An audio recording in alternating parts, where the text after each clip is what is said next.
दर्शकों नमस्कार, मैं हूं आपके साथ मीनल और आप देख रहे हैं एमएनएस न्यूज टीवी। बहुत बहुत स्वागत है आपका प्राइम टाइम में। और अब इसी के साथ आगे बढ़ते हैं और डालते हैं नजर आज की मुख्य सुर्खियों पर। मुंब्रा रेलवे स्टेशन पर चलती ट्रेनों से गिरे यात्री, 5 की मौत। हादसे के बाद लोकल सेवाएं प्रभावित। राजस्थान में सीमा सुरक्षा में बढ़ेगा इंडी डॉग्स का दखल, बीएसएफ ने शुरू की विशेष ट्रेनिंग। रिश्वत लेते रंगे हाथों पकड़े गए सब कलेक्टर, आवास पर नोटों के बंडल देख विजिलेंस टीम के उड़े होश। रेलवे से जुड़े अधिकारी ने बताया कि 2 ट्रेनें करीब से गुजरी और दोनों ट्रेनों के गेट पर लटक कर यात्रा कर रहे लोग आपस में टकरा गए। इसी वजह से दोनों ट्रेनों से कई लोग गिर गए। महाराष्ट्र के मुंबई में चलती ट्रेन से गिरकर 5 लोगों की मौत हो गई और कई अन्य यात्री गंभीर रूप से घायल है। हादसा सुबह 9:20 पर हुआ। छत्रपति शिवाजी टर्मिनल की तरफ जा रही लोकल ट्रेन और फास्ट ट्रैक में आ रही ट्रेन में सवार यात्री आपस में टकरा कर गिर गए। इस घटना में घायल लोगों को उपचार के लिए छत्रपति शिवाजी महाराज अस्पताल कलवा में भर्ती कराया गया। यात्रियों के ट्रेन से गिरने की प्राथमिक जानकारी कसारा की तरफ जाने वाले लोकल गार्ड ने दी थी। सेंट्रल रेलवे की तरफ से कहा गया कि दुर्घटना की जांच शुरू हो गई है। इस घटना से लोकल सेवाएं भी प्रभावित हो गई। पुलिस ने इस हादसे में 5 मौतों की पुष्टि की है। वहीं 13 लोगों के घायल होने की बात कही जा रही है। सेंट्रल रेलवे के मुख्य जनसंपर्क अधिकारी स्वप्निल धनराज नीला ने बताया कि 8 लोग ट्रैक पर गिरे थे। अब तक अस्पताल से किसी की मौत की खबर नहीं मिली है। यह हादसा मुंब्रा और दीवा रेलवे स्टेशन के बीच हुआ। हादसे का शिकार हुए यात्री लोकल ट्रेन के दरवाजे पर लटक कर यात्रा कर रहे थे। उनके बैग आपस में टकरा गए, जिससे ये हादसा हुआ। जनसंपर्क अधिकारी ने बताया कि उन्हें 9:30 बजे इस हादसे की जानकारी मिली। उन्होंने बताया कि एक लोकल ट्रेन कसारा की तरफ जा रही थी और दूसरी ट्रेन सीएसटीएम की तरफ आ रही थी। दोनों लोकल ट्रेन के यात्री दरवाजे पर लटक कर खड़े थे। इनमें से किसी एक यात्री का बैग टकराने से दरवाजे पर खड़े यात्री ट्रैक पर गिर गए। जो लोग लोकल ट्रेन के फुट बोर्ड पर खड़े होकर यात्रा कर रहे थे, वही लोग गिरे हैं।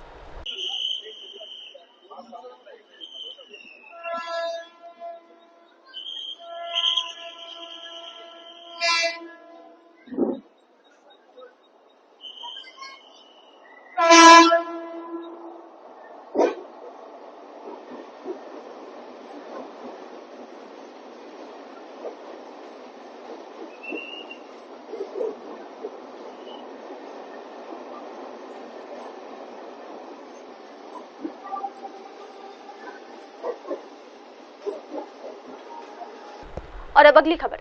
राजस्थान में सीमा सुरक्षा में बढ़ेगा इंडी डॉग्स का दखल, बीएसएफ ने शुरू की विशेष ट्रेनिंग।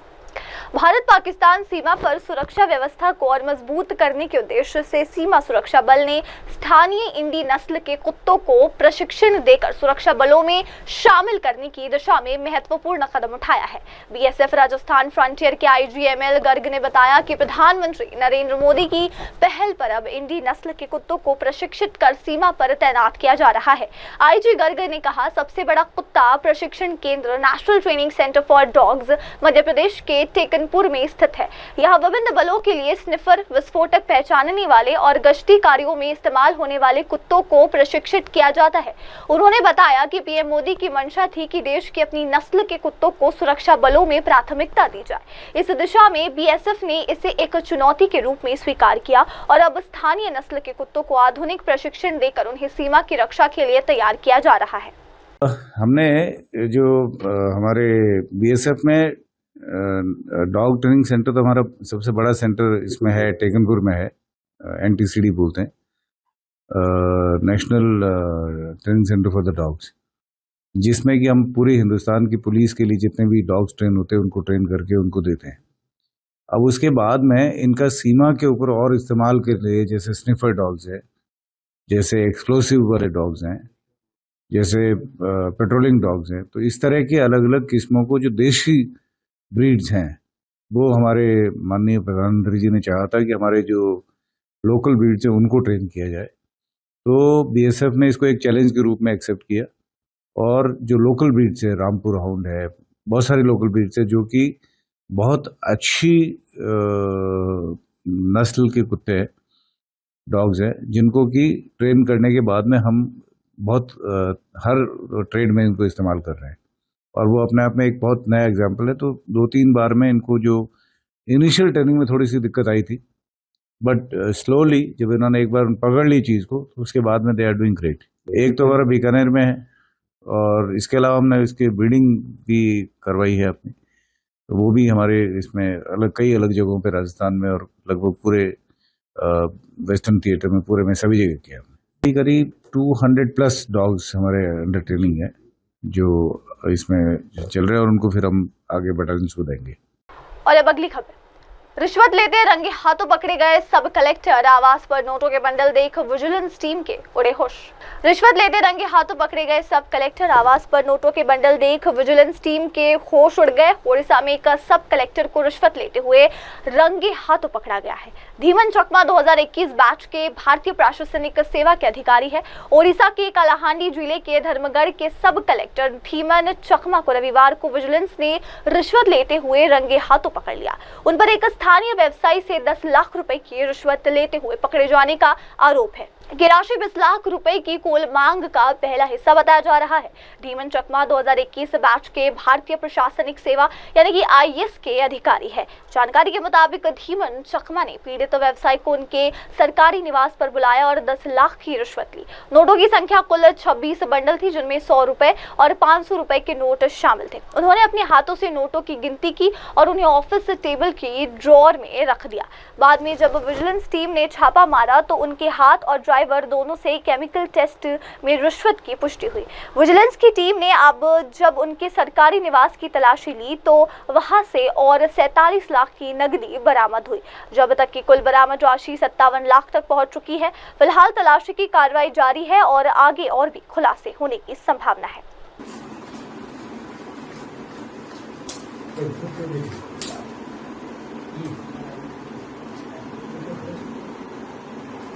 हेलो पेंसिल मैडम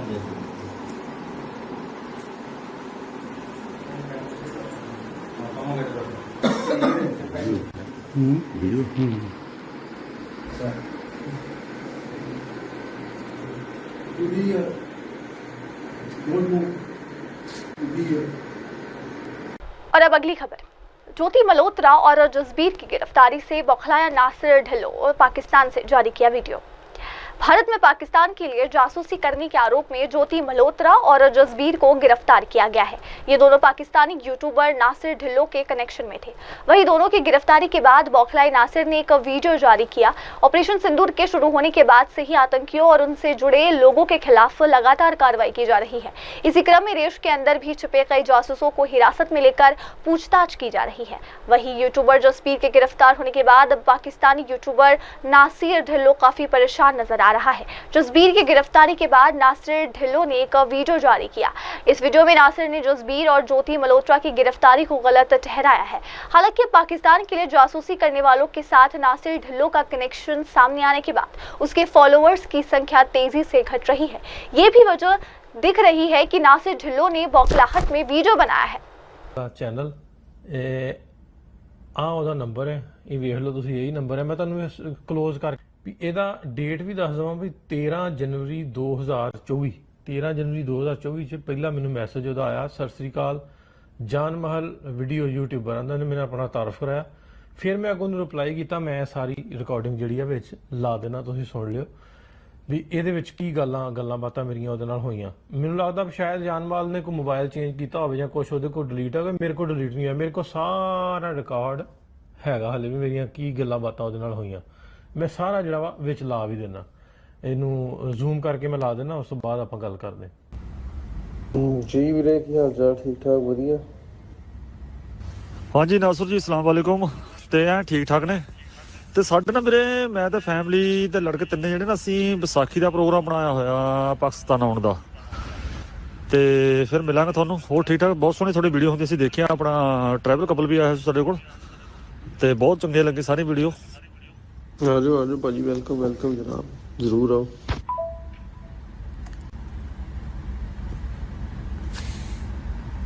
ਕਰ ਲਓ ਹੁਣੇ ਤੋਂ ਅਪਲਾਈ ਕਰਿਓ, ਕਿਉਂਕਿ ਮੈਨੂੰ ਲੱਗਦਾ ਵਿਸਾਖੀ ਵਾਲੇ ਐਪਲੀਕੇਸ਼ਨਾਂ ਜਮ੍ਹਾਂ ਹੁੰਦੀਆਂ ਹੋਣੀਆਂ। ਨਾਸਰ ਜੀ, ਮੈਂ ਥੋੜਾ ਜਿਹਾ ਪੁੱਛਣਾ ਚਾਹੁੰਦਾ, ਜਿੱਦਾਂ ਹੁਣ ਟਰੈਵਲ ਕਪਲ ਆਇਆ ਹੋਇਆ ਸੀ, ਉਹਨਾਂ ਦਾ ਤੁਸੀਂ ਇੱਧਰੋਂ ਅਪਲਾਈ ਕੀਤਾ ਸੀ ਕਿ ਜਿਹੜੇ ਜਥੇ ਵਿੱਚ ਜਾਂਦੇ ਵਿੱਚ ਉਹਨਾਂ ਕੋਲ ਕੰਡੀਸ਼ਨ ਹੁੰਦੀ, ਤੁਸੀਂ ਜਿੱਦਾਂ ਵੀ ਨੇੜੇ ਨੇੜੇ ਘੁੰਮ ਸਕਦੇ ਆ, ਤੇ ਕੋਈ ਉੱਥੇ ਜਾ ਕੇ ਫਿਰ ਵੀਜ਼ਾ ਕੋਈ ਕਨਵਰਟ ਹੋ ਜਿੱਦਾਂ ਹੁਣ ਅਸੀਂ ਇਸਲਾਮਾਬਾਦ ਦੇਖਣਾ ਹੋਵੇ ਜਾਂ ਹੋਰ ਪਾਸੇ ਜਾਣਾ ਹੋਵੇ ਉਹ ਜਾ ਸਕਦੇ ਵੀਜ਼ੇ ਪਰ ਨਹੀਂ ਮੇਰੇ ਖਿਆਲ ਜਾ ਨਹੀਂ ਸਕਦੇ, ਪਰ ਇਕੱਲਾ ਨਨਕਾਣਾ ਸਾਹਿਬ ਜਾਂ ਲਾਹੌਰ ਜਾਂ ਆਪਣਾ ਕਰਤਾਰਪੁਰ ਸਾਹਿਬ ਇੱਥੇ ਤੇ ਹੁੰਦਾ ਵੀਜ਼ਾ ਮੇਰੇ ਖਿਆਲ 'ਚ। ਮੈਂ 'ਚ ਆਪਣੇ ਟਰੈਵਲ ਕਪ ਘੁੰਮੇ ਆ, ਮੈਂ ਦੇਖਿਆ ਤੁਸੀਂ ਕਾਫੀ ਜਗ੍ਹਾ ਘੁਮਾਇਆ ਉਹਨਾਂ ਨੂੰ, ਤੇ ਅਸੀਂ ਵੀ ਸੋਚ ਰਹੇ ਵੀ ਚਲੋ ਇਸਲਾਮਾਬਾਦ ਇੱਕ ਦੋ ਜਗ੍ਹਾ ਹੋਰ ਜਿਹੜੀ ਲੋਕੇਸ਼ਨ ਆਪਣੇ ਘੁੰਮ ਆਵਾਂਗੇ ਪਾਕਿਸਤਾਨ ਵੀ। ਇਹ ਕੀ ਹਿਸਾਬ ਤਾਂ ਕੋਈ ਇੱਧਰੋਂ ਵੀਜ਼ਾ ਫਿਰ ਐਕਸਟੈਂਡ ਹੁੰਦਾ ਜਾਂ ਕੋਈ ਹੋਰ ਪਰਮਿਸ਼ਨ ਲੈਣੀ ਪੈਂਦੀ ਇਹਦੀ? ਨਹੀਂ, ਉਹ ਕਨਵਰਟ ਨਹੀਂ ਹੁੰਦਾ, ਯੂਟਿਊਬਰਸ ਨੂੰ ਦੇ ਦਿੰਦੇ ਆ। ਤੁਸੀਂ ਅੰਬੈਸੀ ਜਾਓ, ਕਿਸੇ ਦਿਨ ਨਾ ਕਾਲ ਕਰਿਓ ਅੰਬੈਸੀ, ਜਾਂ ਉਹਨਾਂ ਨਾਲ ਅਪਾਇੰਟਮੈਂਟ ਬਣਾਓ ਜਾਂ ਉਹਨਾਂ ਨਾਲ ਈਮੇਲ ਕਰ ਲਿਓ ਅਤੇ ਉਹਨਾਂ ਦੇ ਕੋਲ ਜਾਓ, ਠੀਕ ਹੈ। ਉਹਨਾਂ ਨੂੰ ਜਾ ਕੇ ਦੱਸਿਓ ਵੀ ਸਾਡਾ ਇਸ ਤਰ੍ਹਾਂ ਚੈਨਲ ਹੈ ਅਤੇ ਅਸੀਂ ਵੀਡੀਓਜ਼ ਬਣਾਉਂਦੇ ਹਾਂ ਅਤੇ ਅਸੀਂ ਪਾਕਿਸਤਾਨੀ ਵਧੀਆ ਵੀਡੀਓਜ਼ ਬਣਾਵਾਂਗੇ, ਅਤੇ ਜਿਹੜੇ ਕੋਲ ਪੇਪਰ ਉੱਪਰ ਉੱਥੇ ਚਾਹੀਦੇ ਹੋਣਗੇ ਮੈਂ ਤੁਹਾਨੂੰ ਪ੍ਰੋਵਾਈਡ ਕਰਾ ਦਾਂਗਾ। ਪੇਪਰਾਂ ਦਾ ਕੋਈ ਨਹੀਂ। ਜਥੇ ਦੇ ਨਾਲ ਨਹੀਂ ਜਾ ਸਕਦੇ ਤੁਸੀਂ ਨਾ, ਪਹਿਲੀ ਵਾਰੀ ਇਹ ਵੀ ਜਥੇ ਦੇ ਨਾਲ ਹੀ ਆਏ ਸੀ ਜਦੋਂ ਪਿਛਲੇ ਸਾਲ ਆਏ ਸੀ ਨਾ। ਇੱਕ ਮੈਂ ਇੱਥੇ ਜਥੇ ਵਾਲਿਆਂ ਨਾਲ ਕੀਤਾ ਸੰਪਰਕ, ਤੇ ਉਹਨਾਂ ਨੇ 20 ਫਰਵਰੀ ਤੱਕ ਪਾਸਪੋਰਟ ਲੈਣੇ ਆ। ਮੈਂ ਉਹਨਾਂ ਨੂੰ ਜਾ ਕੇ 14-15 ਫਰਵਰੀ ਨੂੰ ਪਾਸਪੋਰਟ ਆਪਣੇ ਫੜਾ ਆਊਂਗਾ ਫਿਰ। ਤੇ ਮੈਨੂੰ ਲੱਗਦਾ ਪਹਿਲੀ ਵਾਰ ਤਾਂ ਮੈਨੂੰ ਲੱਗਦਾ ਜਥੇ ਨਾਲੇ ਆਉਣਾ ਪੈਣਾ, ਦੂਜੀ ਵਾਰ ਫਿਰ ਆਪਾਂ ਕਰ ਲਾਂਗੇ ਅਪਲਾਈ। ਤੇ ਮੈਂ ਕੀਤਾ ਸੀ ਪਤਾ, ਵੈਸੇ ਇੱਕ ਮੇਰਾ ਯਾਰ ਦੋਸਤ ਹੈਗਾ ਸੀ ਇੱਥੇ ਆਪਣੇ ਰੋਜ਼ਾ ਸ਼ਰੀਫ ਆਏ ਸੀ ਆਪਣੇ ਸਰਹੰਦ, ਤੇ ਉੱਥੇ ਉਹ ਕਹਿੰਦਾ ਵੀ ਜੇ ਕੋਈ ਇੱਧਰ ਕੋਈ ਸਰਕਾਰੀ ਮੁਲਾਜ਼ਮ ਹੋਵੇ ਨਾ ਉਹ ਇੱਧਰੋਂ ਕੋਈ ਸਪੋਂਸਰਸ਼ਿਪ ਭੇਜੇ ਫਿਰ ਕਹਿੰਦਾ ਵੀਜ਼ਾ ਲੱਗ ਸਕਦਾ, ਅਦਰਵਾਈਜ਼ ਹੋਰ ਬੰਦੇ ਦਾ ਨਹੀਂ ਲੱਗਦਾ ਵੀ ਸਰਕਾਰੀ ਮੁਲਾਜ਼ਮ ਉਹਦੇ ਬੇਸ ਪਰ ਲਾ ਦਿੰਦੇ ਵੀਜ਼ਾ ਜੇ ਇੱਧਰ ਕੋਈ ਪੇਪਰ ਉੱਪਰ ਆਵੇ। ਇੱਦਾਂ ਮੈਂ ਇੱਥੇ ਪਤਾ ਕੀਤਾ ਸੀ। ਨਾ ਜੀ ਭਾਈ, ਪਹਿਲੀ ਵਾਰੀ ਨਾ ਜਥੇ ਨਾਲ ਲੈ ਲਓ, ਬਿਹਤਰ ਤੇ ਹੀ ਹੈ, ਅਤੇ ਦੂਜੀ ਵਾਰੀ ਫਿਰ ਆਪਾਂ ਲੈ ਲਾਂਗੇ ਕੋਈ ਨਹੀਂ। ਉਹ ਫਿਰ ਚੱਲ ਜਾਂਦਾ ਕੰਮ ਨਾ, ਪਹਿਲੀ ਵਾਰੀ ਵੀਡੀਓਜ਼ ਵਗੈਰਾ ਕੰਮ ਆ ਜਾਂਦੇ, ਜਿਵੇਂ ਉਹ ਪਿਛਲੀ ਵਾਰੀ ਆਏ ਸੀ ਫਿਰ ਇਸ ਵਾਰੀ ਇਹਨਾਂ ਖੁੱਲ੍ਹਾ ਦੇ ਦਿੱਤਾ ਸੀ ਵੀਜ਼ਾ। ਪਹਿਲੀ ਗੱਲ ਮੇਰੀ ਹੋਈ ਹੈ ਜਾਨ ਮਹਲ ਦੇ ਨਾਲ, ਜਿਵੇਂ ਤੁਹਾਨੂੰ ਦੱਸਿਆ, ਦੂਜੀ ਮੇਰੀ ਵੌਇਸ ਮੈਸੇਜ ਤੇ ਗੱਲ ਹੁੰਦੀ ਰਹੀ ਹੈ, ਤੇ ਉਸ ਤੋਂ ਬਾਅਦ ਜਿਵੇਂ ਤੁਸੀਂ ਸਾਰੀ ਰਿਕਾਰਡਿੰਗ ਸੁਣੀ। ਅੰਬੈਸੀ ਦੀ ਜੇ ਗੱਲ ਕਰਦੇ ਆ, ਮੈਂ 2014 ਤੋਂ वीडियोज बनाना ਜਿਹੜੇ लोग। और अब अगली खबर, लखनऊ में कार सवार ने महिला सहित 3 को रौंदा, 8 महीने की बच्ची की मौत, 2 गंभीर रूप से घायल। लखनऊ में एक कार सवार ने 3 लोगों को टक्कर मार दी। इस हादसे में 8 महीने के बच्चे की मौत हो गई, जबकि बच्चे की मां और एक अन्य व्यक्ति गंभीर रूप से घायल है। राजधानी लखनऊ से इस वक्त एक बड़ी खबर सामने आ रही है। यहाँ एक कंस्ट्रक्शन साइट पर अनियंत्रित कार सवार ने 3 लोगों को टक्कर मार दी। इस हादसे में 8 महीने के एक बच्चे की मौत हो गई, जबकि 2 लोग गंभीर रूप से घायल है। दोनों घायलों को आनन फानन में अस्पताल में भर्ती कराया गया, जहाँ उनका इलाज किया जा रहा है। घायलों में बच्चे की मां भी है, जबकि एक अन्य व्यक्ति भी घायल है। फिलहाल पुलिस की टीम मामले की जांच में जुटी हुई है। दरअसल पूरा मामला लखनऊ के इंटौजा थाना क्षेत्र का है। यहाँ सिंगामऊ गांव में मोड़ के पास दर्दनाक हादसा हो गया। जानकारी के मुताबिक निर्माणाधीन बिल्डिंग से गाड़ी निकालते समय कार सवार ने अनियंत्रित होकर 3 लोगों को रौंद दिया। इस हादसे में 8 महीने के एक बच्चे की मौत हो गई। इसके अलावा बच्चे की मां पूनम समेत एक अन्य व्यक्ति घायल हो गया है। घायल की पहचान गया प्रसाद के रूप में हुई है। घटना के बाद सभी को अस्पताल में भर्ती कराया गया। जब बच्चे की इलाज के दौरान मौत हो गई, वहीं 2 लोगों का अस्पताल में इलाज किया जा रहा है।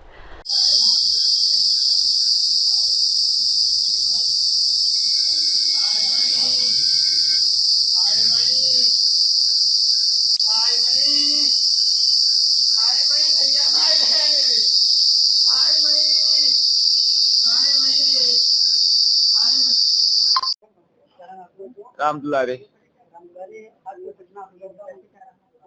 साहब, घटना हुई, काम कर रहे थे जौजा साइड पे, वहां से छुट्टी हुई। हमारी वाइफ भी काम करती, हम मिस्त्री हैं। हम ऊपर फरमा ढलवा रहे थे, वाइफ छुट्टी हुई नीचे आई, बच्चे को गोद में लिए गेट की तरफ आ रही थी। और उधर अंदर फोरमैन जो है मैन वहाँ के सुनील, उनके जान पहचान के आए थे कोई गाड़ी लेके काली, और उधर से निकाले, हमारी वाइफ को टक्कर मार दिया। हमारे बेटा वहीं खत्म हो गया, वाइफ को भी चोट लगी। 3 लोग चोटुले हैं, एक का हाथ टूट गया है।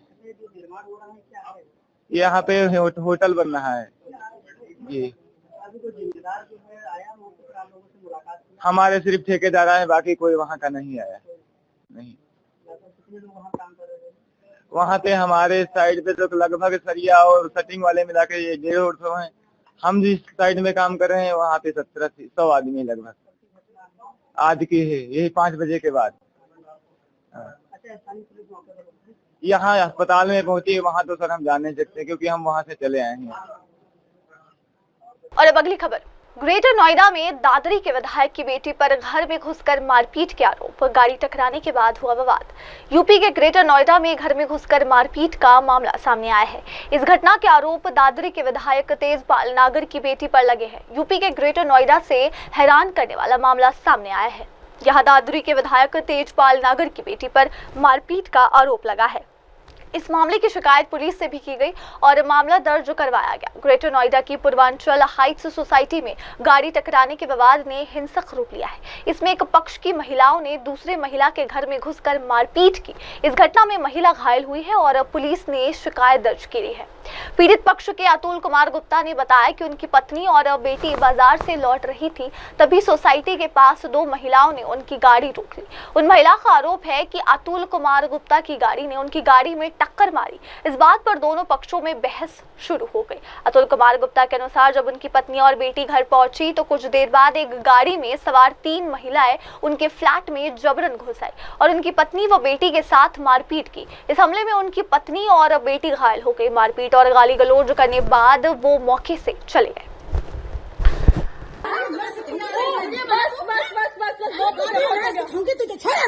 मैंने सोसाइटी से निकाल दिया, निकलता बने। अरे नहीं रेखा थर्ड लेडी, फोर्थ लेडी और थी जिसका नाम मुझे नहीं पता कौन थी, मगर वो भी है सोसाइटी की। इन्होंने वहां खूब मारा पीटी करी है। मेरी छोटी बेटी को भी खूब मारा इन्होंने, उसको धक्का दिया। उसकी इंजरी होते होते, अच्छी खासी इंजरी होते होते बची है उसकी। पॉलिटिकल का भी नाम आ रहा है। इनके फादर जो है प्रियंका जी के, वो इस टाइम करंट विधायक है ग्रेटर नोएडा दादरी एरिया के। ठीक है, तो फिर अब आप अपने बीवी का लेके आए तो क्या? मेरी इस टाइम वाइफ की MLC हो गई है, FIR दर्ज हो गई है, मगर गवर्नमेंट हॉस्पिटल में ट्रीटमेंट आज छुट्टी होने से नहीं मिल पा रहा है। इसलिए मैंने उनको फोर्टिस में एडमिट करा क्योंकि काफी उनको पेन हो रही है, हेड इंजरी है उनकी और काफी वीक है उस टाइम। अतुल कुमार गुप्ता। क्या हुआ था आपकी बीवी का, थोड़ा बता दीजिए। मेरी बेटी और मेरी वाइफ दोनों पास की सोसाइटी में ABJ मार्केट में गए हुए थे। वहां से वो निकल रहे थे तो अपनी गाड़ी बैक करते समय उनको नहीं पता कि किसी की गाड़ी को उनसे टच हुई है, मगर जो सेकंड एक्यूज है उनका कहना है कि उन्होंने मेरी गाड़ी को हिट करा, जबकि उनको नहीं पता कि उनकी गाड़ी कहीं पे भी किसी से टच हुई है। ना उसमें कोई माइनर निशान है, ना किसी तरह का कोई खरोच तक भी नहीं है। तो ये अपने सोसाइटी वहां से निकल के सोसाइटी की तरफ आ रहे थे, तो जिस लेडी का सेकंड का एक्यूज है कि गाड़ी हिट हुई है, वो पीछे से आई बहुत तेज से रैश ड्राइविंग करती हुई और बीच सड़क में अपनी गाड़ी लगा के मेरी वाइफ की गाड़ी रोकी उन्होंने, ठीक है, और बहुत गंदी लैंग्वेज में बातें करी। दोनों तरफ से आर्गुमेंट हुए, तो उसके बाद वो दोनों अपने घर चली गई। वो भी चली गई और मेरी वाइफ भी चली गई। उसके बाद करीब 2 घंटे बाद ये लेडी अपनी को 3 साथियों को लेके मेरे घर में, जब मैं घर पे नहीं था, विदाउट माई परमिशन, विदाउट किसी की परमिशन आई। गार्ड इनके पीछे आया, हमारा सोसाइटी का टावर गार्ड जो था, मगर इन्होंने उसको धक्का देके बाहर निकाल दिया, दरवाजा उसके मुंह पे बंद कर दिया और ये अंदर जाके इन्होंने मारापीटी करी मेरी वाइफ से। मेरी छोटी माइनर बेटी है 15 साल की, उससे मेरी 23 साल की बेटी है उससे, वो आराम से घर में बैठ के डाइनिंग रूम में चाय पी रहे थे। उन्होंने इनको साफ कहा हमें आपसे कोई बात नहीं करनी है। और अब अगली खबर। भदोही में थार का तांडव, कार में टक्कर मारकर घसीटा, सड़क पर कई लोगों को रौंदते हुए फरार। दरअसल यूपी के भदोही जिले में थार का तांडव देखने को मिला है। बताया जा रहा है कि मामला विवाद के बाद थार सवार लोगों के एक कार में टक्कर मारी और उसे कुछ दूर तक घसीटते ले गए। इसके बाद वो सड़क पर अन्य लोगों को टक्कर मारते हुए फरार हो गए। जिले के मर्याद पट्टी इलाके में एक हैरान कर देने वाला मामला सामने आया है। यहाँ शनिवार की शाम को उस वक्त अफरा तफरी मच गई जब भरत टॉकीज चौराहा के पास काले रंग की थार और सफेद रंग की वेन्यू कार में सवार युवकों के बीच जमकर झगड़ा हुआ। इस दौरान हाथापाई भी हुई। इस बीच थार सवार लोगों ने वेन्यू कार में टक्कर मारी और कुछ दूर तक घसीटा भी। इसके बाद सड़क पर मौजूद कई बाइक सवारों को रौंदते हुए थार आगे बढ़ गई। इस घटना में 3 लोग घायल बताए जा रहे हैं। घटना का वीडियो भी सामने आया है। वहीं पुलिस की टीम वीडियो के आधार पर आरोपियों की पहचान में जुटी हुई है। प्रत्यक्षदर्शियों के मुताबिक इसी बात को लेकर दोनों पक्षों में कहासुनी हुई, जो देखते ही देखते हाथापाई में बदल गई। घटना के दौरान सड़क पर लंबा जाम लग गया और आम लोगों में डर का माहौल पैदा हो गया है। हंगामे के बीच थार सवार युवक गाड़ी लेकर भागने लगी। इसी दौरान थार चालक ने लापरवाही से गाड़ी चलाते हुए सड़क पर मौजूद 3 बाइक सवारों को टक्कर मारी, जिससे वो गंभीर रूप से घायल हो गए। अरे बाप रे।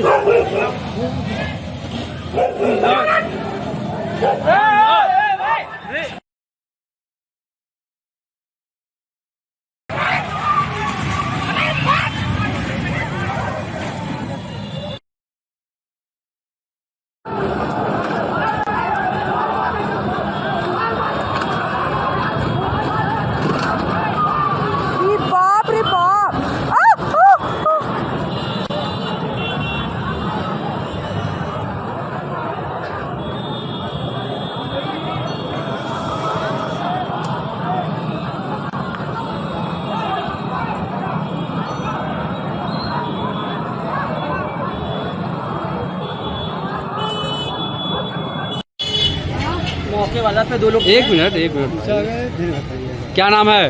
दिलीप कुमार चौरसिया। दिलीप जी क्या हुआ था आज अभी? 2 गाड़ी थी, एक थार थी, एक वेन्यू थी, और दोनों लोग आपस में मार कुछ देर तक चला, 15-20 मिनट। उसके बाद लाठी डंडे भी चले हैं काफ़ी देर तक, उससे क्षतिग्रस्त हुआ है। काफ़ी लोग तो थार उड़ाते हुए चले गए। मेरे दुकान का 4-6 सामान था, वो भी नुकसान हो गया। बगल में शराब का ठिठा है, पीने के बाद यही होता है, पी के लोग निकले थे, इसी वजह से बवाल हुआ है। रोज़ का यही हाल है, कहते कहते थक गए हैं। इसमें नाम गुलाब सिंह भी है, कितनी बार कॉल आया, हम लोग ने IRS भी किया है, इसका कोई जवाब नहीं दे रहे हैं। बस हाथ पे हाथ रखे बैठे, बोलते ही इंडस्ट्रीज एरिया है, यही हवाला देके हम लोग का कार्य आगे किया जा रहा है। क्या नाम है? रवेश जायसवाल, मर्याद पट्टी निवासी। प्रवेश जी क्या हुआ था आज और इससे पहले भी कई घटनाएं घट चुकी हैं? यहाँ आए दिन शराब का ठेका, देसी अंग्रेजी शराब का ठेके हैं, आए दिन पत्थर चलता है। अभी कार का एक्सीडेंट हुआ, एक बच्चे को भी कुछ दिनों पहले उड़ा दिया गया है। श्रीवास्तव के बच्चे थे, चलती कार से उड़ा दिया, गाड़ी से उड़ा दिया गया है। प्रशासन इस पर कोई कार्रवाई नहीं कर रहा है। आबकारी विभाग, मंडल आबकारी विभाग, जिलाधिकारी महोदय सबको शिकायत दे रखी है, सेंट्रल में शिकायत दे रखी है, पर सबका बस बयानबाजी आती है, फ़ोन पे निस्तारण करने को कहते हैं, 15 दिन का समय मांगते हैं, पर आज तक कोई निवारण नहीं हुआ।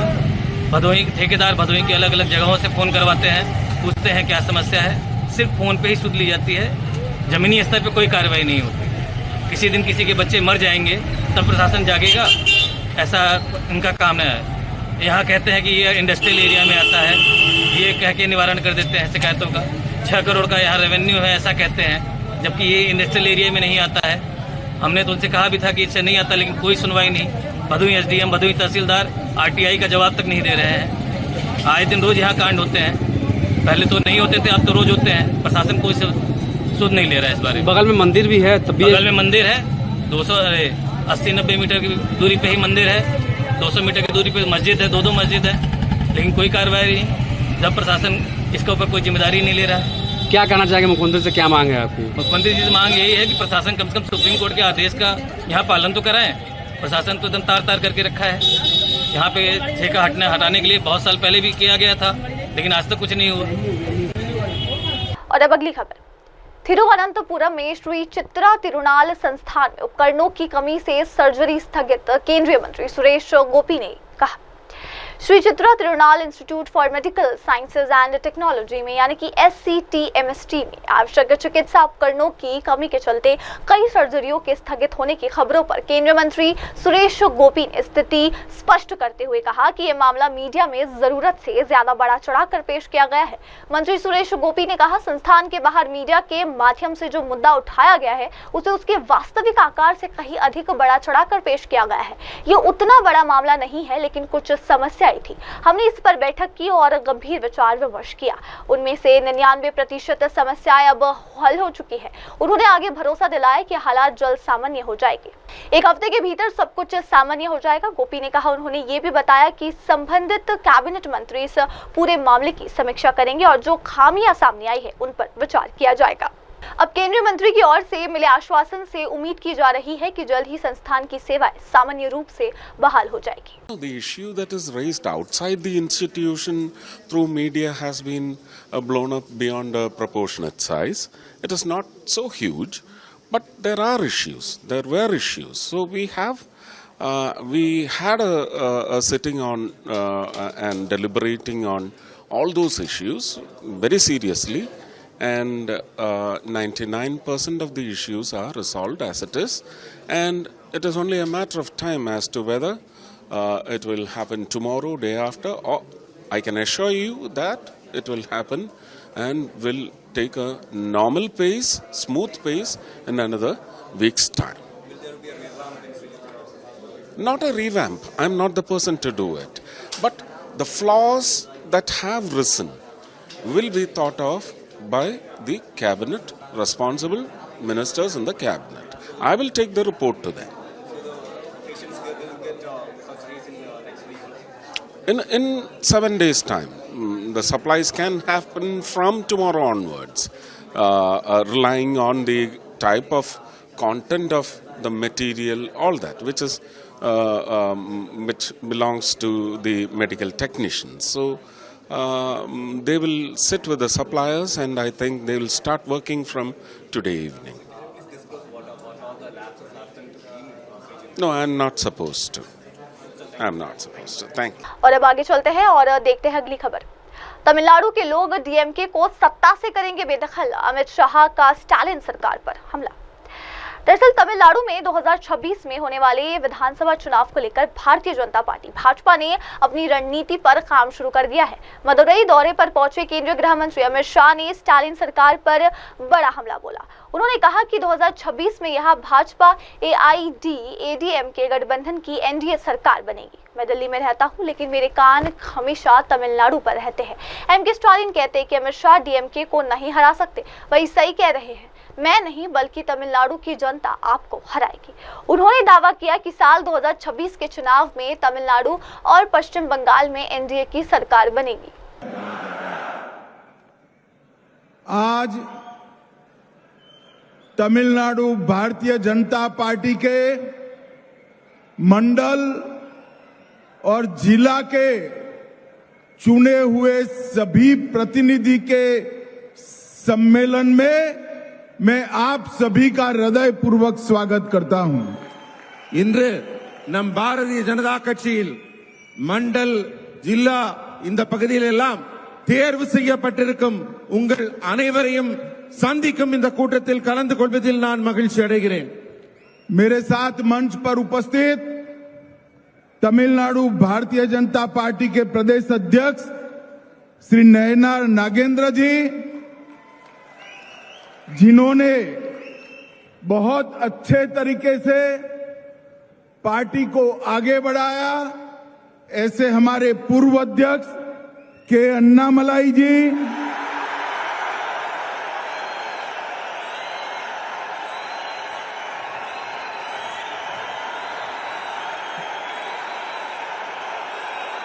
मोदी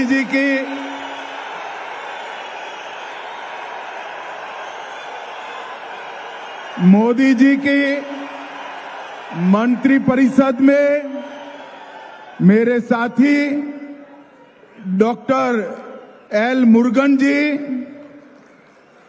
श्री AP राजसिम्मन जी, डॉक्टर सुधाकर रेड्डी जी, श्री प्री राधाकृष्णन जी, डॉक्टर तमिलसाई सौंदर्यराजन जी, मेरे मित्र और हमारे नेता H राजा जी, बहन वानती श्रीनिवासन जी, श्री चक्रवर्ती जी, श्री रामा श्रीनिवासन जी, श्री VP दुरईसामी जी, श्री SR शेखर जी, श्री P कार्तिकेय जी, डॉक्टर KP रामलिंगम जी, L मुरुगनानंद जी, KS नरेंद्रन जी, और आज तमिलनाडु के कोने कोने से आए हुए मेरे देव दुर्लभ कार्यकर्ताओं को मेरा नमस्कार प्रणाम। மேடையில் இருக்கும் தலைவர்கள் அனைவரையும் வணங்கி தமிழ்நாட்டின் ஒவ்வொரு மூலை முடுக்கிலிருந்தும் இங்கு வந்து குவிந்திருக்கும் உங்கள் அனைவரையும் வணங்கி மகிழ்கிறேன்। सबसे पहले मैं मदुरई में आया हूं। मदुरई में विराजमान मीनाक्षी अम्मन को प्रणाम कर कर मेरी बात की शुरुआत करता हूं। மதுரை மண்ணில் வந்தவுடனே முதலில் நான் மதுரை மீனாட்சி அம்மனை வணங்கி என் உரையை தொடங்குகிறேன்। मैं शोकनाथर, कल्लालगर और भगवान मुरुगन को प्रणाम कर कर मेरी बात की शुरुआत करता हूं। இந்த மண்ணின் சொக்கநாதருக்கும் கல்லழகருக்கும் மற்றும் திருப்பரங்குன்றம் முருகனையும் நான் தலை வணங்கி மகிழ்கிறேன்। मित्रों, सबसे पहले मैं भारत की महान भाषाओं में से एक तमिल भाषा में तमिलनाडु के कार्यकर्ताओं से बात नहीं करता, इसलिए मैं आप सबकी क्षमा मांगता हूं। தமிழ்நாட்டுக்கு வந்து தமிழ் மக்களாகிய உங்களை சந்திக்கும் போது நம்மளுடைய பெருமைக்குரிய தமிழ் மொழியில உங்ககிட்ட பேச முடியவில்லையே என்று என் வருத்தத்தை நான் உங்களிடம் தெரிவித்துக் கொள்கிறேன்। हमारा मदुरई एक शहर से बढ़कर 3000 साल पुरानी सभ्यता का, संस्कृति का प्रतीक है। நம்முடைய மதுரை சாதாரண நகரம் அல்ல, 3000 ஆண்டுகால வரலாற்று பெருமை கொண்ட மிக முக்கியமான புனித இடம்। मैं यहां आया हूं तब महान स्वतंत्रता सेनानी पसुम्पोन्नन मथुरा लिंगम थेवर जी को भी प्रणाम करता हूं। இந்த மண்ணின் நாயகராக விளங்கிய பசும்பொன் முத்துராமலிங்க தேவர் ஐயாவையும் நான் வணங்குகிறேன்। और साथ में आप सभी को अपील करता हूं, बड़ी जोर लगाकर 22 जून को मुर्गा भक्तगढ़ मनाडू में जोर शोर से हिस्सा लीजिए। உங்க எல்லாரையும் கேட்டுக்கிறேன், வர ஜூன் 22ஆம் தேதி முருகனுக்கான பக்தர்கள் மாநாடு நடக்குது, அதையும் இந்த மண்ணிலே மிக சிறப்பாக நீங்கள் நடத்தி தர வேண்டுகிறேன்। मित्रों, ये मदुरै कई परिवर्तनों का वाहक नगरी है। மதுரை மண் பலவிதமான மாற்றங்களுக்கு வித்திடும் மண்। और मैं आज कहकर जाता हूं, हमारा एक कार्यकर्ता सम्मेलन डीएमके सरकार की पतन का कारण बनने वाला है। இன்றைக்கு இந்த மீட்டிங்ல உங்க எல்லார் முன்னாடியிலும் அத்தனை தொண்டர்கள் மத்தியிலும் சொல்லுகிறேன், இந்த கூட்டமும் ஒரு மாற்றத்தை உருவாக்கும், திமுக ஆட்சியை முடிவுக்கு கொண்டு வந்து வீட்டிற்கு அனுப்பும்। 2026 में इस तमिलनाडु में फिर से एक बार एनडीए की सरकार बनने जा रही है। भारतीय जनता पार्टी एआईडीएमके की सरकार बनने जा रही है। உங்ககிட்ட எல்லாம் சொல்றேன், வரக்கூடிய 2026ஆம் ஆண்டு தேர்தலில் என்டிஏ கூட்டணி மிகப்பெரிய வெற்றியை பெற்று பாரதிய ஜனதா கட்சி அதிமுகவின் கூட்டணி ஆட்சி அமைக்கும்। मैं रहता तो दिल्ली में हूं, मगर मेरे कान तमिलनाडु पर लगे हुए रहते हैं। நான் எந்த நாட்டின் எந்த பகுதியில் இருந்தாலும் என்னுடைய காதுகளும் என்னுடைய சிந்தனைகளும் தமிழ்நாட்டின் மேலதான் இருக்கிறது। ये मुख्यमंत्री जी कहते हैं कि अमित शाह डीएमके को नहीं हरा सकते। स्टालिन साहब, आप सही कहते हो, मैं डीएमके को नहीं हरा सकता, मगर तमिलनाडु की जनता डीएमके को हरा सकती है। இந்த நாட்டின் முதல்வர் சொல்கிறார், அமித்ஷா அவர்களால் திமுகவை தோற்கடிக்க முடியாது என்று। அவருக்கு சொல்றேன், அமித்ஷானால தோற்கடிக்க முடியாது, நீங்க சொல்றது சரிதான், ஆனா இந்த நாட்டின் மக்கள், தமிழக மக்கள் உங்களை தோற்கடிக்க இருக்கிறார்கள், காத்துக் கொண்டிருக்கிறார்கள்। और मित्रों, मेरी बात याद रखना, मैं देश भर के चुनाव में हिस्सा लिया है। मैं पब्लिक की नब्ज जानता हूं, जनता की नब्ज जानता हूं। तमिलनाडु की जनता इस बार डीएमके की सरकार को उखाड़ कर फेंक देगी। என்னுடைய நீண்ட கால அரசியல் அனுபவத்தில் சொல்றேன், மக்களின் நாடி துடிப்பை உணர்ந்தவனாக சொல்கிறேன்। வரப்போற தேர்தல்ல தமிழக மக்கள் திமுகவை தூக்கி எறிய காத்துக் கொண்டிருக்கிறார்கள்। भाई और बहनों, मैं तमिलनाडु की जनता का इसलिए भी आभार करना चाहता हूं कि ऑपरेशन सिंदूर के बाद हमारी वीर सेना और हमारे नेता नरेंद्र मोदी जी के समर्थन में जो तिरंगा यात्रा है तमिलनाडु में निकली है, वो देश के किसी भी हिस्से से कम नहीं है। சகோதர சகோதரிகளே, இந்த நேரத்தில் நான் உங்களுக்கு எல்லாம் குறிப்பிட்டு சொல்ல வேண்டியது என்னவென்றால், ஆபரேஷன் சிந்தூர் நம்முடைய தேசத்தின் அப்பாவி மக்கள் கொல்லப்பட்ட போது வடக்கிலே நடைபெற்ற அந்த நிகழ்ச்சிக்கு மிகப்பெரிய எழுச்சியும் மிகப்பெரிய ஆதரவும் நாட்டுப்பற்றும் தமிழகத்தில் இருந்து ஒரு ஆதரவு குரல் ஒலித்ததே, அதை நான் நினைவு கூறுகிறேன்।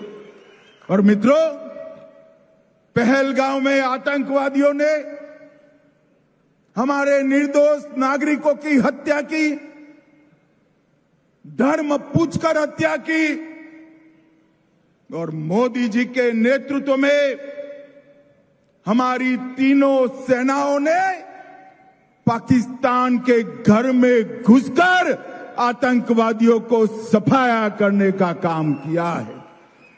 பகல்காம்ல நம்ம அப்பாவி பொதுமக்களை மதத்தின் பெயரால் நீங்க யாருன்னு அடையாளப்படுத்தி கொடூரமாக கொலை செய்த தீவிரவாதிகளை முப்படைகளையும் திரட்டி நமது பாரத பிரதமர் மோடி அவர்கள் அவங்க ஊருக்குள்ளேயே புகுந்து அடித்தார் பாருங்க. அதுதான் அவர்களுக்கு நாம் புகட்டிய பாடம். भाई और बहनों, नरेंद्र मोदी जी प्रधानमंत्री बने उसके पहले कई आतंकवादी हमले हुए, इससे भी बड़े हमले हुए, मगर कोई जवाब नहीं दिया जाता. 14 में मोदी जी प्रधानमंत्री बनने के बाद उरी, पुलवामा और अब पहलगाम हुआ. हमने सर्जिकल स्ट्राइक, एयर स्ट्राइक और सिंदूर ऑपरेशन कर आतंकवादियों को करारा जवाब देने का काम किया है. இதற்கு முன்னர் கூட அந்த தீவிரவாதிகள் எல்லாம் தங்கள் கைவரிசையை காட்டியிருக்கிறார்கள். ஆனால் அப்போது எல்லாம் இத்தகைய வீர தீரமான செயல்பாட்டை எல்லாம் முந்தைய அரசுகள் வெளிப்படுத்தவில்லை. ஆனா பூரி ஆகட்டும், புல்வாமா ஆகட்டும், தற்போது நடந்திருக்கும் ஆபரேஷன் செந்தூர் ஆகட்டும், நமது முப்படைகளும் ஒன்று திரண்டு இந்தியாவின் வீரத்தையும் தீரத்தையும் திறமையையும் निरूपित. पाकिस्तान के अंदर 100 किलोमीटर अंदर जाकर आतंकवादियों के हेडक्वार्टर को जमीन दोस्त करने का काम हमारी वीर सेना ने किया है. பாகிஸ்தான்ல தீவிரவாதிகள் பதுங்கி இருந்த இடத்துல எல்லாம் 100 கிலோமீட்டர் அவங்க எல்லைக்குள்ள பறந்து சென்று தீவிரவாதிகளின் இருப்பிடத்தை கண்டறிந்து துல்லியமாக தாக்கி அவர்கள் இருப்பிடத்தை மண்ணோடு மண்ணாக்கியது நமது ராணுவம். और मित्रों, मोदी जी के समय में ही रक्षा उत्पादन में देश आत्मनिर्भर बनने जा रहा है. மோடி அவர்களின் ஆட்சியிலே எல்லா முன்னேற்றங்களும் எப்படி இருக்கிறதோ அதுபோல ராணுவத்திலும் கூட ஆத்ம நிர்பர் என்று சொல்லக்கூடிய தன்னிறைவான ஒரு நிலை ஏற்பட்டிருக்கிறது. அதனால் தான் மிகச் சிறப்பாக செயல்பட்டிருக்கிறோம். और जब रक्षा क्षेत्र में आत्मनिर्भरता की बात करते हैं तो पूरे देश का युवा कावेरी इंजन का नाम बड़े गर्व के साथ लेता है. ஆபரேஷன் சிந்தூரின் வெற்றியை பற்றி எல்லாம் நாம் எல்லாம் பேசிக் கொண்டிருக்கும் இந்த வேளையிலே இந்தியாவின் வான்வெளி சாதனையை பற்றி சொல்ல வேண்டும். இந்த நாட்டின் இளைஞர்கள் எல்லாம் காவிரி என்ஜின் என்ற சொல்லை இப்போது உச்சரிக்க தொடங்கி இருக்கிறார்கள். और हमारे देश में बने मिसाइल्सों ने जब पाकिस्तान की एयर डिफेंस सिस्टम और उनके वायुसेना के अड्डे को तहस नहस किया, पूरी दुनिया आश्चर्यचकित होकर उसके देख रही. பாகிஸ்தான் தன்னுடைய ட்ரோன்களையும் ஏவுகணைகளையும் நம் மீது வீச தொடங்கிய போது இந்தியாவின் வான்வெளி வல்லமை உலக நாடுகளுக்கெல்லாம் நிரூபிக்கப்பட்டது. அத்தனையையும் அடித்து தூள் தூளாக ஆக்கியது நம் இந்திய ராணுவம். भाई और बहनों, मोदी जी ने स्पष्ट कहा है कि ऑपरेशन सिंदूर समाप्त नहीं हुआ है. आगे पर भी अगर कोई गोली चलाएगा तो उसका जवाब गोले से दिया जाएगा. மோடி அவர்கள் சொல்கிறார்கள், ஆபரேஷன் சிந்தூர் இன்னும் முடியலங்க, மறுபடி தீவிரவாதிகள் வாலாட்டினால் அவர்கள் இடத்திற்குள் புகுந்து வீடு புகுந்து தாக்கி அவர்கள் அழிக்கப்படுவார்கள் என்பதை இந்த நேரத்திலே நான் நினைவூட்டுகிறேன். भाई और बहनों, 2024 का साल भारतीय जनता पार्टी के कार्यकर्ताओं के लिए एक मील का पत्थर है, माइलस्टोन है. மக்களே, இப்ப வரக்கூடிய 26ஆம் ஆண்டு தேர்தல் பாரதிய ஜனதா கட்சியின் ஒவ்வொரு தொண்டருக்கும் மிக மிக முக்கியமான உயிர்ப்பான அவசியமான ஒரு களமாகும். 2024 में ही मोदी जी तीसरी बार इस देश के प्रधानमंत्री बने हैं, लगातार तीसरी बार. அதே போல 2024 ஆண்டும் நமக்கெல்லாம் மிக முக்கியமானது. அப்போதுதான் நமது பாரத பிரதமர் மோடி அவர்கள் மூன்றாவது முறையாக இந்த நாட்டின் பிரதமராக பதவியேற்றுக் கொண்டார். और 2024 में ही ओडिशा में पहली बार पूर्ण बहुमत की भारतीय जनता पार्टी की सरकार बनी. 2024 தான் ஒரிசா மாநிலத்தில் முழு பலத்தோட முழு மெஜாரிட்டியோட பாரதிய ஜனதா கட்சியின் ஆட்சி அங்கு அமைந்தது. हरियाणा में लगातार तीसरी बार सरकार बनी. ஹரியானாலையும் அதே போல மிகப்பெரிய வெற்றியை அங்கு மூன்றாவது முறையாக பதிவு செய்யப்பட்டது. और महाराष्ट्र में अब तक की सबसे बड़ी विजय बनाकर भारतीय जनता पार्टी की सरकार बनी. அதே போல மகாராஷ்டிராவிலும் இதுவரை இல்லாத அளவிற்கு மிகப்பெரிய வெற்றியை பாரதிய ஜனதா கட்சி பதிவு செய்திருக்கிறது.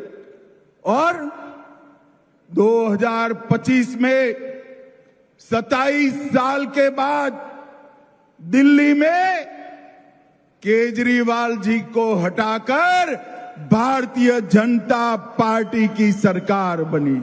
அதே போல 2025 ஆண்டு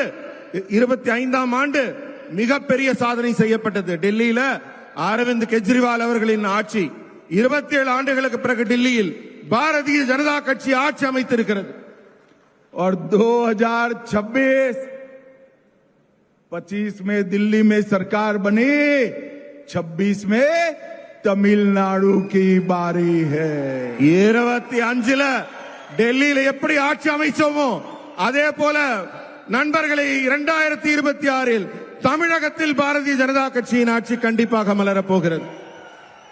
और मेरी बात कान खोलकर गांठ बांध लेना, कान खोलकर सुन लेना और याद कर कर घर में जाना. 2026 में तमिलनाडु और बंगाल में भारतीय जनता पार्टी और एनडीए की सरकार बनने जा रही. எல்லாரும் கவனமா கேளுங்க. உங்க காதுகளை திறந்து வைத்து நான் சொல்வதை கவனமாக கேளுங்கள், குறித்து வைத்துக் கொள்ளுங்கள். 2026 ஆண்டில் நடைபெறப் போகும் தேர்தலில் தமிழகம் மற்றும் மேற்கு வங்கத்தில் பாரதிய ஜனதா கட்சியின் கூட்டணி கண்டிப்பாக ஆட்சி அமைக்கும் என்பதை உறுதியாக உங்கள் முன் தெரிவித்துக் கொள்கிறேன். मित्रों, ये तमिलनाडु की डीएमके सरकार ने भ्रष्टाचार की सारी हदें पार कर दी है.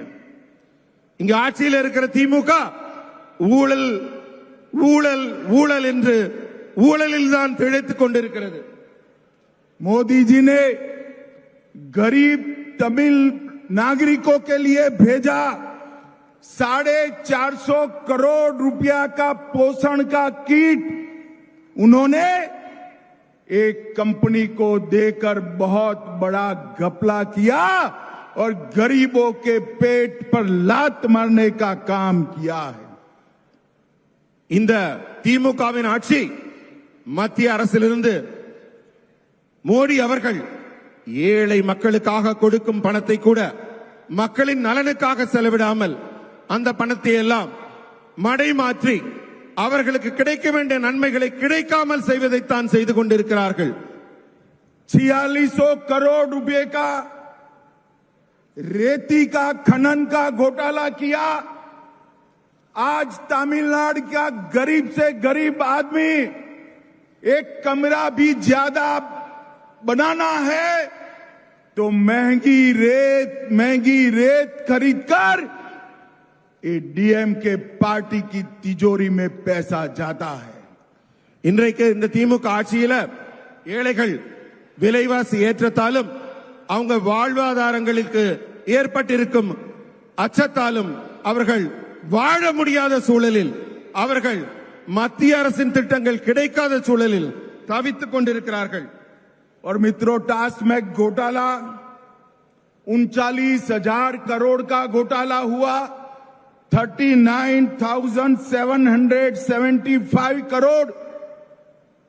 39,000 करोड़ में से तमिलनाडु के हर गांव में प्राइमरी स्कूल में 2 नए कमरे बनाए जा सकते हैं, 2 नए कमरे बनाए। 39,000 करोड़ रुपया टास्मैक के माध्यम से ये तमिलनाडु सरकार चाव कर गई है। மக்களுக்கு செய்யற நன்மையை விட திமுக ஆட்சியில் ஊழல் மிக மலிந்து காணப்படுகிறது என்பதற்கு உதாரணமாக சொல்ல வேண்டும் என்றால் 39,775 கோடி ரூபாய்।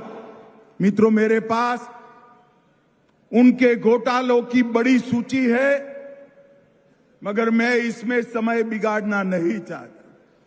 அதாவது டாஸ்மாகில் 35,775 கோடி ரூபாய் ஊழலை செய்து இங்கே சட்டவிரோதமாக ஊழல் ஆட்சி நடைபெற்றுக் கொண்டிருக்கிறது। ये तमिलनाडु सरकार 100% 100% फेल्योर गवर्नमेंट है। இந்த தமிழக அரசு 100% தோல்வியடைந்த அரசாக காட்சியளிக்கிறது। अब चुनाव में जा रहे हैं। अब तक इनके घोषणा पत्र के 60% वादे पूरे नहीं हुए हैं। திமுக அரசு தேர்தல் நேரத்தில் மக்களுக்கெல்லாம் ஒரு வாக்குறுதி பட்டியல் கொடுக்கறாங்க. ஆனா அந்த வாக்குறுதி பட்டியல்ல 10% கூட நிறைவேற்றவில்லை அவர்கள். ஆனால் 90% நிறைவேற்றியதாக அவர்கள் கூறிக்கொள்கிறார்கள்। स्टालिन साहब, हिम्मत है तो घोषणा पत्र निकालकर हिसाब किताब दीजिए, कितने वादे पूरे किए। உங்களுக்கு தைரியம் இருந்தா உங்களுடைய தேர்தல் வாக்குறுதி பட்டியலை எடுத்துட்டு வாங்க, அதை பார்த்து சொல்லுங்க நீங்க எத்தனை வாக்குறுதிகளை நிறைவேற்றி இருக்கிறீர்கள் என்று। अवैध शराब में भ्रष्टाचार के कारण आए दिन गरीब लोग नकली शराब के कारण मौत की शरण हो रहे हैं। ஊழலால் மட்டுமல்ல, கள்ளச்சாராயத்தினாலும் இந்த நாட்டு மக்கள், அப்பாவி மக்கள் உயிரிழந்திருக்கிறார்கள்। दक्षिण तमिलनाडु में जातीय हिंसा बढ़ाने का काम अपने राजनीतिक स्वार्थ को पूरा करने के लिए ये तमिलनाडु सरकार ने किया है। தென் தமிழகத்தில் சாதி பிரச்சனையினாலையும் பிரிவினைவாதத்தினாலையும் அரசியல் லாபங்களை கருத்தில் கொண்டு திமுக அரசு செயல்பட்டுக் கொண்டிருக்கிறது। बुजुर्गों और महिलाओं के प्रति अपराध बढ़ा है। இந்த ஆட்சியில பெண்களுக்கு எதிரான குற்றங்கள் மலிந்து கொண்டிருக்கிறது।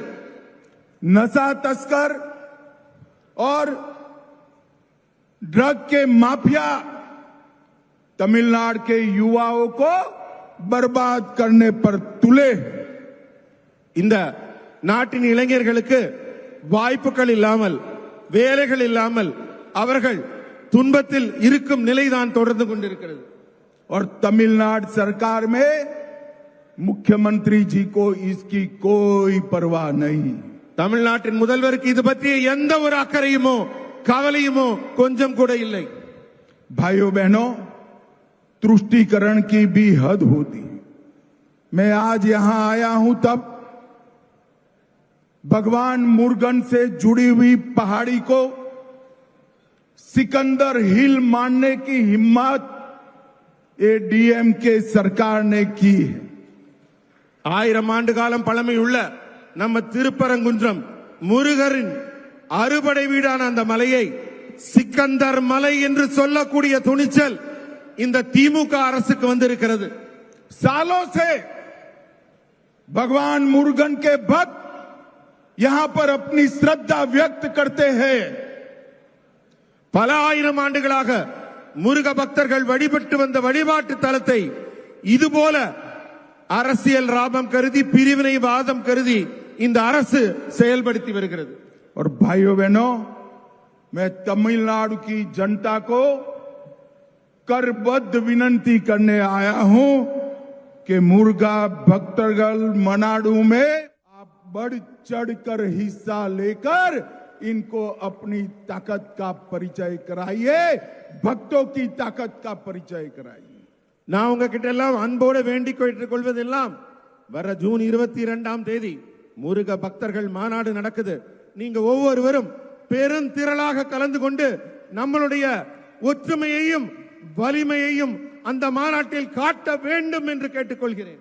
मैं फिर से एक बार तमिलनाडु सरकार से मेरी मांग दोहराता हूं कि मेडिकल और इंजीनियरिंग की पढ़ाई में जल्द से जल्द तमिल भाषा का प्रवेश हो और मेडिकल और इंजीनियरिंग की पढ़ाई तमिल भाषा में की जाए. நான் தமிழக அரசு ஒவ்வொரு முறை வரும்போது நினைவூட்டுகிறேன்.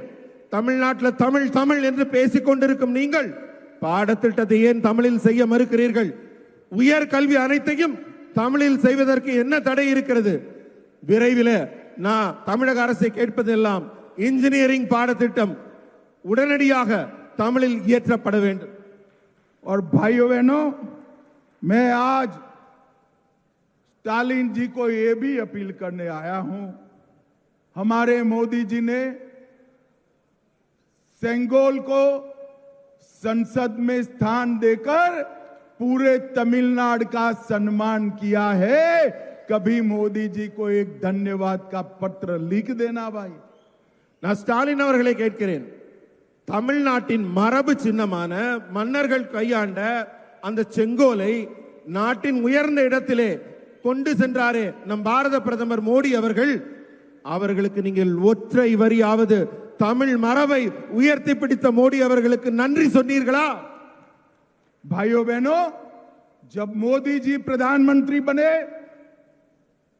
देश की अर्थव्यवस्था इकोनॉमी 1.9 ट्रिलियन की थी और आज 11 साल में इसको 4.19 ट्रिलियन की और दुनिया का चौथे नंबर का अर्थतंत्र आज हम बन चुके हैं. मोदी जी ने विकास कैसे होता है इसका एक उदाहरण साबित किया है. மக்களே, இந்த மோடி அவர்களின் ஆட்சி உருவான பிறகு இந்தியா தொடர்ந்து வளர்ச்சி பாதையிலே பயணித்துக் கொண்டிருக்கிறது. இந்த சாதனைகளின் உச்சமாக 11 ஆண்டுகால ஆட்சியிலே மோடி அவர்கள் ஆட்சியில் இந்தியாவின் भाइयों बहनों, स्टालिन जी हर बार कहते हैं कि आपने तमिलनाडु को क्या दिया. स्टालिन साहब, यूपीए की सरकार 10 साल चली.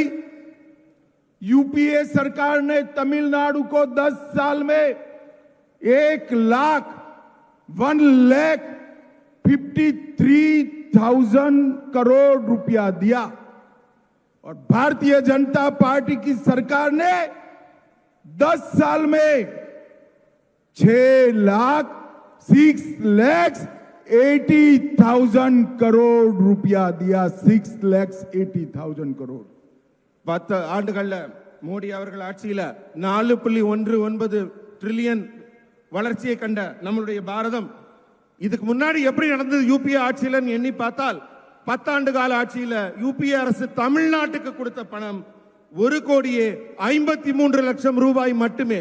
10 வருஷத்துல 1,53,000 கோடி மட்டுமே. ஆனால் நம்முடைய பாரதிய ஜனதா கட்சி அரசு 10 ஆண்டுகளில் தந்த பணம் அதை விட பல மடங்கு அதிகமாக 6,80,000 கோடி ரூபாய் தமிழகத்திற்கு வழங்கி இருக்கிறது. और इसके अलावे रोड्स के लिए 63,000 करोड़, रेलवे के लिए 77,000 करोड़ और एयरपोर्ट के लिए 3,500 करोड़ रुपया देने का काम किया.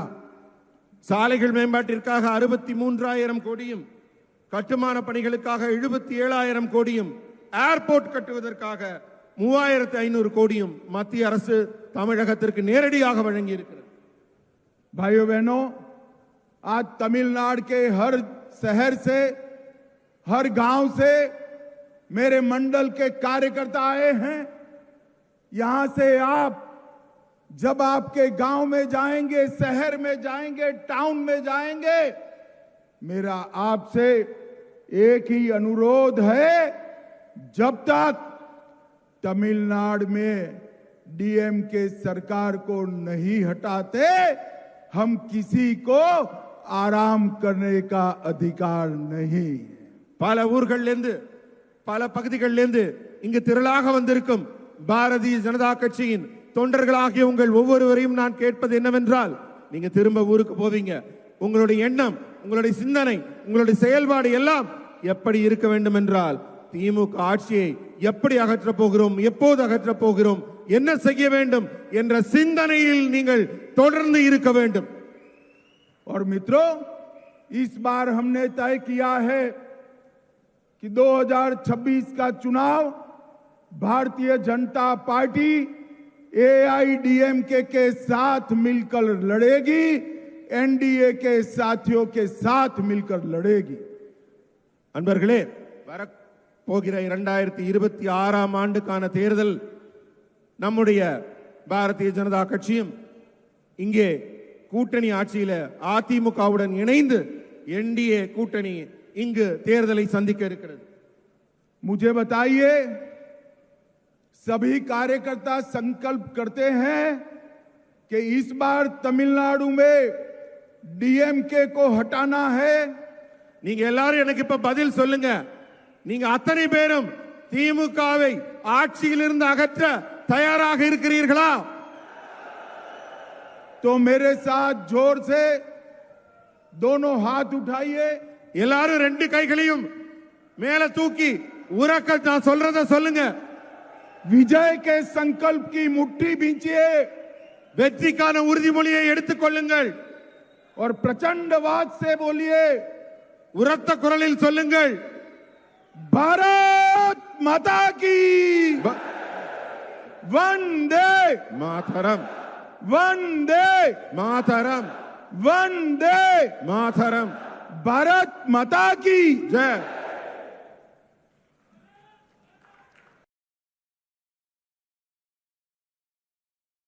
और अब अगली खबर। असम में कम होने लगा नदियों का जलस्तर, धीरे धीरे सुधर रहे हालात, 2.5 लाख लोग अभी भी प्रभावित। पूर्वोत्तर में मानसूनी बारिश अब थमने लगी है। बाढ़ प्रभावित असम में भी हालात सुधर रहे हैं। नदियों के जलस्तर में कमी आई है। इसके अलावा राज्य के 6 जिलों के करीब 2,06,000 लोग अभी भी बाढ़ से पीड़ित है। पूर्वोत्तर राज्यों में मानसूनी बारिश ने कहर बरपाया। बारिश, बाढ़ और भूस्खलन से 19 से ज्यादा लोगों की मौत हो चुकी है, जबकि 7 लाख से ज्यादा लोग प्रभावित हुए हैं। असम राज्य आपदा प्रबंधन प्राधिकरण यानी कि ASDMA के एक वरिष्ठ अधिकारी ने बताया कि बाढ़ का पानी घट रहा है। राज्य के अधिकांश हिस्सों में पिछले 24 घंटों में कोई बारिश नहीं हुई। अगर आज बारिश नहीं हुई तो हमें उम्मीद है कि राज्य के अधिकांश हिस्सों में स्थिति में काफी सुधार होगा। और अब अगली खबर। मेरा बेटा वापस नहीं आएगा, मुआवजा पाकर बेंगलुरु भगदड़ में मरने वाले युवक के पिता हुए भावुक। आईपीएल में रॉयल चैलेंजर्स बेंगलुरु की जीत के जश्न के दौरान बेंगलुरु में मची भगदड़ में मरने वाले युवक मनोज कुमार के पिता को कर्नाटक सरकार ने 25 लाख रुपए का मुआवजा दिया है। मुआवजे का चेक पाकर मनोज के पिता देवराज फफ्फड़ पड़े। वे बोले कि मुझे 25 लाख रुपए का चेक दिया गया, लेकिन मेरा बेटा वापस नहीं आएगा। देवराज बोले कि मैं इस पैसे का इस्तेमाल अपने लिए नहीं बल्कि अपनी बेटी के भविष्य के लिए करूंगा। बेंगलुरु में 4 जून को आईपीएल की विजेता टीम आरसीबी के जश्न कार्यक्रम के दौरान मची भगदड़ में 11 लोगों की मौत हो गई। मरने वालों में मनोज कुमार भी शामिल थे।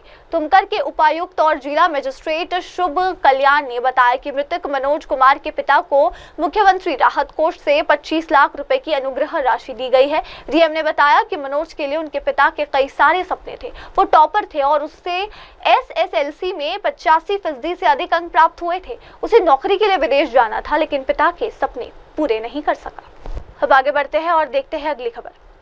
भारत समेत दुनिया के कई महानगर धंसने डूबने की कगार पर है और समुद्री जलस्तर बढ़ रहा है। 7 करोड़ 6 लाख आबादी खतरे में।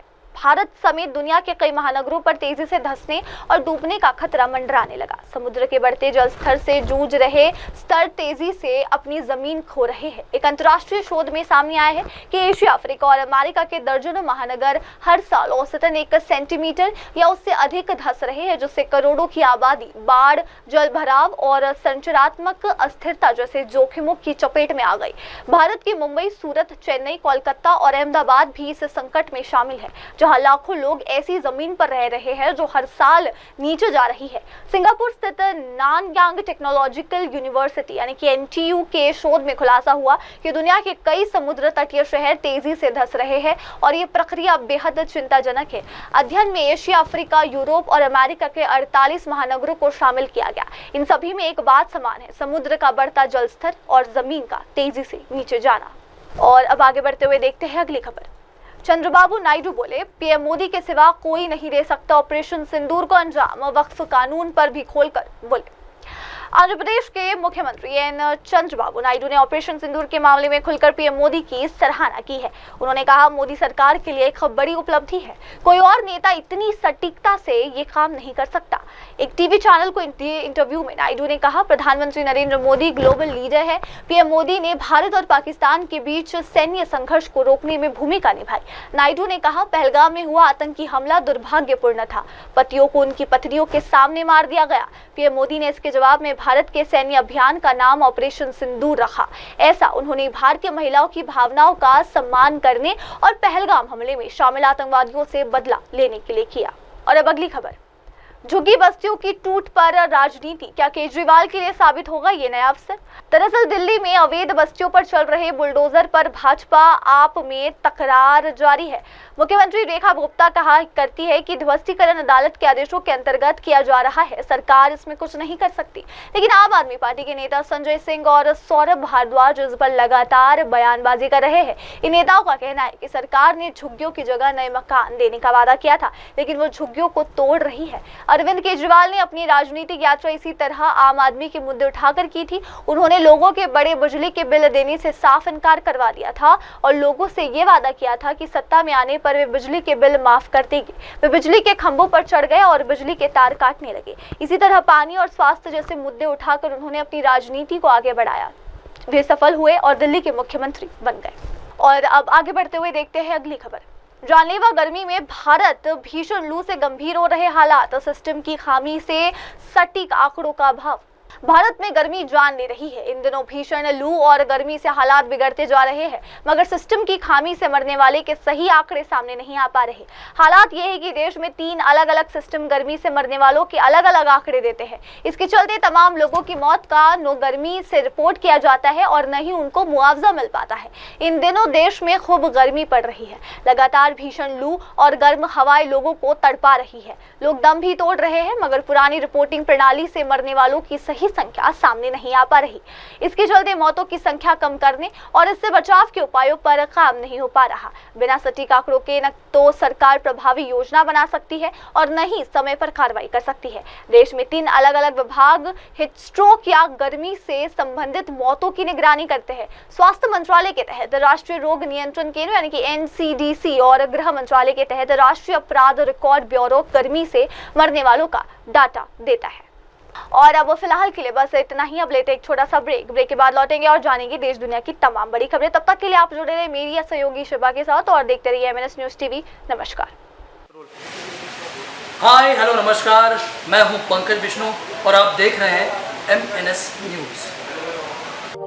आप देख रहे हैं MNS न्यूज।